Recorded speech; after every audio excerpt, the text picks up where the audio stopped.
బీజేపీకి ఈయన బయట ప్రజలకు సమాధానం చెప్పలేకున్నాడు.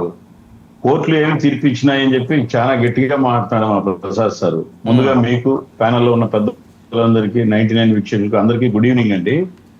నేనేం చెప్తున్నా అంటే ఏదో చిన్నపిల్లలు కొట్లాడుకున్నట్టు మాట్లాడుతున్నారు. ప్రజా రాజధాని, ప్రభుత్వ రాజధాని. సరే, ఇప్పుడు నేను ప్రజా రాజధాని అనుకోండి, నేను ప్రజల్లో ఒకరిని. నేను పోయి ఒక పార్క్ కడతానంటే ప్రభుత్వం పర్మిషన్ ఇస్తుందా? ప్రభుత్వం పర్మిషన్ లేకుండా ఏమన్నా కట్టచ్చాడా?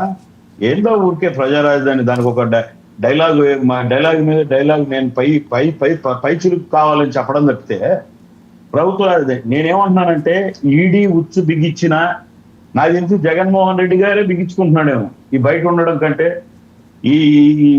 ఆ లోపల ఉండడమే మేలని. రెండోది, కోర్టులు వేస్తాయో లేదో తెలియదు. ఎందుకండి వైపునల్లి ఆయన ఇందాక మా సార్ ఒకడు మధ్యలో దూరి ఈవీఎం సులువుగా అంటాడు. 19లో కూడా ఈవీఎంలేనా? అడ్రస్లు ఏమన్నా ఇచ్చారా? ఇప్పుడు దానికి ఒక పేపర్ తెచ్చి ఈవీఎంల వల్ల గెలిచాడు. మరి మీరు 2019లో దేని వల్ల గెలిచారు? 151 ఈవీఎంల. ఆ పొద్దు తెలుసుంటేమో 10 ఎక్స్ట్రాగా రాసుకోవచ్చు కదా మీరు. సార్ నేను ఒక్కటే చెప్తున్నా నాన్సెన్స్. జగన్మోహన్ రెడ్డికి ఉప్పు తిన్నవాడు నీళ్లు తాగుతాడు, తప్పు చేసినాడు శిక్ష అనుభవిస్తాడు. జీవితకాలం బెయిల్ ఇస్తారా? ఇప్పుడు సోనియా గాంధీ అక్రమ కేసులు పెట్టింది, మా నాయకుడు రాముడు ఆయనకి ఏ పాపం తెలియదు, భగవంతుడు నాకు సచ్చీలుడు అంటున్నాడు కదా. మరి కోర్టులో నిరూపించుకోండి, తప్పే ఉంది. అవి ఎందుకు ఈ రోజు రాలేను, రేపు రాలేను, 5 గంటలు లేనిపోని పిటిషన్లన్నీ వేసినాడు కదా. ఒక్కరోజున కోర్టుకు పోయి నా దగ్గర కూడా న్యాయం ఉంది, కోర్టును నేను నిరసాయిస్తానని కోర్టులో నిలబడి తన మీద ఉన్న కేసులను తొందరగా సాల్వ్ చేయండి హాజరైతే కదా. ఇప్పుడు వచ్చి చట్టాలు లా పెట్టి ఆయన ఏమో ఇప్పుకున్నాడు అని చెప్తే తప్పు చేయలేదా? డబ్బులు ఈడీలు ఆయన అవినీతి చేసింది ఇక్కడ నిజం కాదా? 100 కోట్లు కొట్టేసింది నిజం కాదా? రమ్మని ఎవడో అది కూర్చున్న వాళ్ళు కోర్టుకు రమ్మను. ఇక్కడ శెట్టి గారి దగ్గర ₹1,00,000 2 లక్షలు అప్పు చేసి కూడా వాళ్ళ నాయనగా వాళ్ళ తాత తిరిగిన బాండ్లు ఇంకా అప్పులీలకి తిరుగుతా ఉన్నట్టు చూపిస్తా.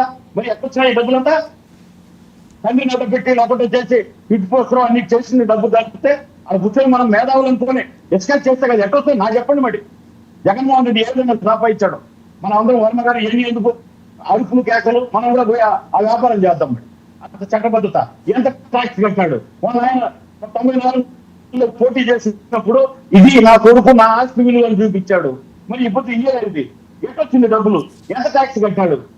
ఒక సంవత్సరానికి 250 కోట్లు ట్యాక్స్ కట్టేటటువంటి మగాళ్ళు ఎవరున్నారు? ఎట్టొచ్చింది? ఊరికే కూర్చొని మీరు డిఫెండ్ చేసుకోండి, అంతేగాని ఆయన ఏదో ఆయనకి ఏమీ తెలియనట్టు అమాయకుడు అయినట్టు ఆయన కాదండి. ఏంటి ఇప్పుడు కాదు అరెస్ట్ చేసే ప్లాన్ ఏమన్నా వేస్తున్నారా సార్? అరెస్ట్ చేసే ప్లాన్ వేసేది ఏంటి సార్? ఇప్పటికే అరెస్ట్ చేయాలి సార్ ఆయన. ఇప్పుడు మిగతా వాళ్ళందరూ ఇప్పుడు మీకు నాకు ఆ వెసులుబాటు ఉందా? గట్టిగా అరుస్తున్నాడు ప్రసాద్ సార్, ఆయనకి ఏదైనా చిన్న కేసున్నా ఆయనకి ఆ వెసులుబాటు ఉందా? ఇప్పటికి ఎప్పుడో వేసేస్తుండ్రు మనల్ని అయితే. జగన్మోహన్ రెడ్డి ఇందాక ఆయన చెప్పాడు కదా, ఆర్థికంగా అన్ని లాయర్లను అంగబలం అని. ఆఫ్టర్ నేను నిజంగానే అర్థం అంట. పోసాని కృష్ణమురళి కొడుకు వస్తే ఒక స్పెషల్ ఫ్లైట్ వేసుకొని రైల్వే కోర్టులో రాత్రి 8 వరకు, తెల్లవారుజామున 5 వరకు డిస్కషన్ చేయించినాడు జగన్మోహన్ రెడ్డి. ఒక స్పెషల్ ఫ్లైట్ లాయర్ వచ్చినాడు, గంటకింత ఆయనకు. దేనికోసం అండి? వినండి సార్, పోసాని కృష్ణమురళి గారు రైల్వే కోర్టులో బెయిల్ కేసు నడుస్తూ ఉంటే దానికి స్పెషల్ ఫ్లైట్ వేసుకొని ఒక లాయర్ వచ్చినాడు. అవరికింత ఆయనకు. ఆయన తెల్లారితో 5 వరకు వాదించినాడు. ఈయన సొంతగా ఈయన కూడా చొక్కా ఇట్టు అన్నా అని జడ్జిని మాట్లాడుతూ వాదించుకున్నాడు. నీకేం భయం లేదమ్మా అంటే, నాకు పార్టీయే లేదంటే వాళ్ళ భార్యకి ధైర్యం ఇచ్చాడు జగన్మోహన్ రెడ్డి. నేను ఇంకా కేసులు చాలా ఉన్నాయి నా మీద, నేను బెయిల్ తెచ్చుకుంటాను, నీ భర్తకి నేను చేస్తానని అభయం ఇచ్చినాడు. కానీ పాపం 5 వరకు వాదించినా కూడా ఆయన పోవాల్సిన చోటుకే పోయినాడు. నేను అనేది ఈ కేసులన్నీ 100%, 200%, 1000% జగన్మోహన్ రెడ్డి అవినీతి పరుడు. దాంట్లో ఏ డౌట్ లేదు. కాదండి, ఇప్పుడు జగన్మోహన్ రెడ్డి గారిని ఒకవేళ అరెస్ట్ చేస్తే లేకపోతే ఒకవేళ ఆయన జైలుకి వెళ్తే ఇంక వైసీపీ పూర్తిగా క్లోజ్ అయిపోతుందనా?